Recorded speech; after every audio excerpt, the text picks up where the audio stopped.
इसलिए यहाँ पर बैठा हूँ कि जो नीचे चादर बिछी है वो मेरी है और आप कब कविता अपनी बंद करें, मैं कब चादर लेके जाऊँ। तो अब यहाँ पर जो बच्चे हैं वो जिनका कुछ लेना देना है वही बच्चे हैं, बाकी जिनको ऊपर ऊपर से देखना था समझना था वो चले गए। मैंने एक कहानी एक कहावत सुनी थी, हमेशा से ऐसा सुनते आए हम लोग कि जो हॉल के अंदर सबसे पहले एंट्री करता है और सबसे बाद में जाता है, कोई दुनिया में डायमंड बने या ना बने लेकिन वो जरूर बनता है। और आप उनमें से हैं। एक तिब्बतियन कहावत है, एक आश्रम था और वहां के महागुरु जी को अपना उत्तरदायित्व देकर के कोई महागुरु जी बनाना था। तो उन्होंने अपने आश्रम से ही पढ़े हुए जो चेले थे पहले, वो जगह जगह पर रह रहे थे, तो वहां से डिमांड की कि एक कोई भेज दो समझदार सा कोई देख करके जिसको कि मैं अपना उत्तरदायित्व दे सकूं। तो जहां सूचना भेजी थी वहां से उस आश्रम से उन्होंने 10 भेज दिए। कितने भेज दिए? 10 भेज दिए।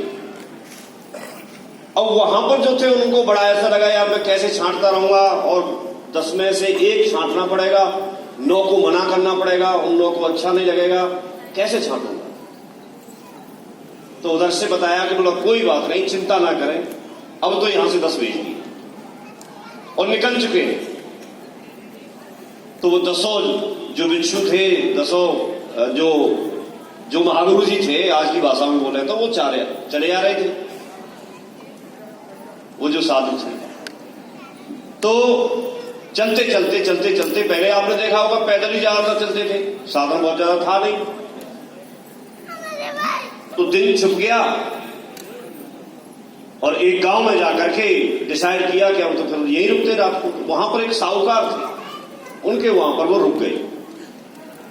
तो वहां चर्चा चल रही थी, आपस में जान पहचान हुई। तो साहूकार के पास में एक बेटी थी और शादी योग्य थी, उसके लिए ढूंढने से बर नहीं मिल रहा था। और वो साहूकार ने उनके सामने प्रस्ताव रख दिया, अपनी बात रख दी कि मेरे पास में एक बेटी है और एक ही बेटी है, घर जमाई बनने का मौका था वहां। तो उन 10 में से एक को लगा क्या पता नहीं कितना लंबा सफर है, मुझे यहीं पर एक घर जमाई बनने का मौका मिल रहा है, साहूकार बनने का मौका मिल रहा है। तो अपने 9 साथियों को बोल दिया भैया आप जाओ, बाकी मैं तो अपना यहीं रुक जाऊं। तो वो साहूकार का घर जमाई बन गया और वहीं पर रुक गया। अब बचे कितने? 9 बचे। अब 9 चलते जा रहे थे, ऐसे ही चलते चलते चलते चलते दूसरे दिन भी शाम हो गई। शाम के टाइम में वहां पर एक सत्संग चल रहा था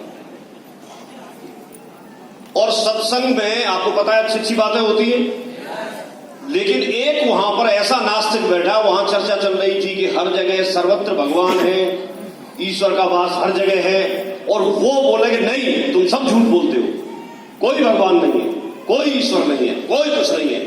और उसको देख करके ये बात बड़ा दिल पे चोट बैठी, यार ये ऐसे कैसे बोल रहा है, भगवान नहीं है। उसने ठान लिया कि मुझे इसी को सुधारना है, इसी से ये कहलवाना है कि हाँ भगवान है। मेरी जिंदगी का मकसद यही है, जब तक इसको नहीं सुधार दिया, इसकी लहक नहीं निकाल दी तो मेरा नाम नहीं। 9 में से एक व्यक्ति ने बोला आप जाओ, मैं इसको सुधार के ही मानूंगा, मेरी जिंदगी का मकसद यही। एक वहां अटक गया उसको सुधारने में। फिर कितने रह गए? अब 8 ने चलना शुरू किया, चलते ही जा रहे थे। एक राज्य में पहुंचे, उस राजा के यहां पर रुकने का एक रात में विश्राम किया उन्होंने। वहां राजपुरोहित की जगह खाली हो गई थी, राजपुरोहित की। तो उसने राजा ने प्रस्ताव रखा उन 8 से कि भाई अगर आपके पास आप में से कोई अगर मेरी इस जगह की पूर्ति कर सकता है तो बड़ी कृपा होगी। तो उनमें से एक को समझ में आया कि मुझे राजपुरोहित की गद्दी मिल रही है, राजा को आदेश देने का, समझाने का, उसको गाइड करने का मौका मिलेगा।